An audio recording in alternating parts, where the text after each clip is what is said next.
Hello everyone. आज हम लोग क्लास 9 के बायो में पढ़ेंगे types of osmotic solution. Osmotic solution किसको बोलते हैं? जिसमें कि ऑस्मोसिस होता है। तो हम लोग देखेंगे generally 3 types of osmotic solution होते हैं, हाइपोटोनिक सॉल्यूशन, आइसोटोनिक सॉल्यूशन और हाइपरटोनिक सॉल्यूशन। तो आज हम लोग देखेंगे ये 3 टाइप्स ऑफ सॉल्यूशन के बारे में, और ये तीनों सॉल्यूशन में सेल पर क्या इफ़ेक्ट होता है इसके बारे में देखेंगे।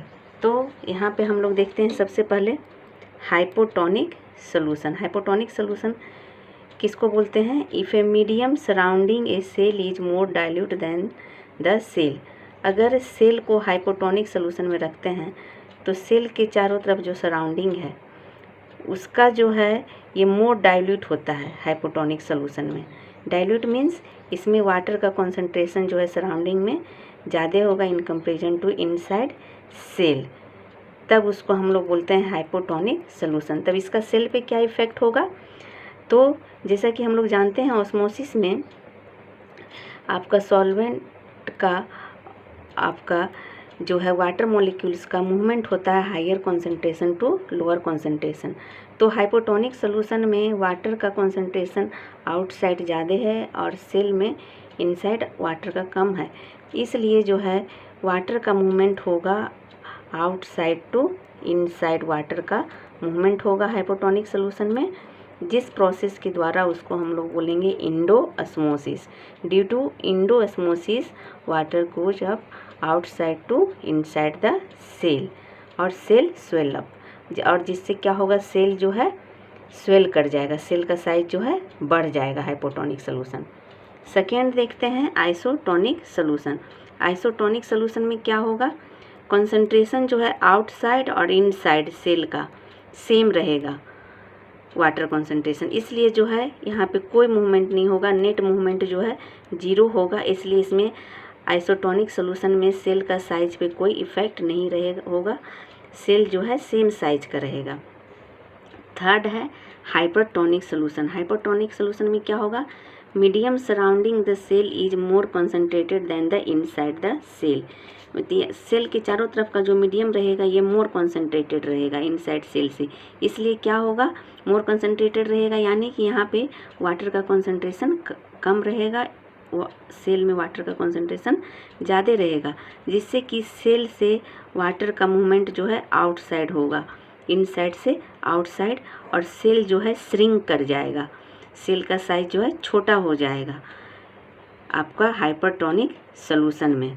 तो देखें हम लोग हाइपोटोनिक सॉल्यूशन। हाइपोटोनिक सॉल्यूशन में सराउंडिंग का medium more dilute than the cell, so that due to endosmosis cell swell up, but in isotonic solution the surrounding and inside the cell the concentration is same, so there is no change in the size of the cell, but in hypertonic solution the surrounding is more concentrated inside the cell, so the water goes inside to outside the surrounding, और इस process को हम लोग बोलते हैं एक्सोऑस्मोसिस। जिस process से inside से आउटसाइड जो है आपका वाटर आता है उसको एक्सोऑस्मोसिस बोलते हैं। तो due to exosmosis cell shrink and the size will be decreases in hypotonic solution. The size of hypotonic solution, the size of the cell will be swell up due to endoosmosis. In isotonic solution the size of the cell will be same, but in hypotonic solution the size of the cell will be shrink and decreases due to exoosmosis. अब हम लोग देखते हैं आपका demonstration of इंडोosmosis and एक्सोosmosis। इसके लिए हम लोग क्या करते हैं, एक कंटेनर लेंगे, उसमें वाटर लेंगे, उसमें रेसिन, यानी घर में भी आप ये एक्सपेरिमेंट को कर सकते हैं। किशमिश को जब हम लोग डालते हैं वाटर में, कुछ समय बाद ये फूल जाता है, स्वेल हो जाता है। ये स्वेल हो जाता है ड्यू टू इंडोऑस्मोसिस, क्योंकि उसमें वाटर का मूवमेंट जो है आपका आउटसाइड से इनसाइड हुआ, तो इंडोऑस्मोसिस के चलते ये किशमिश जो है, रेसिन जो है स्वेल कर गया।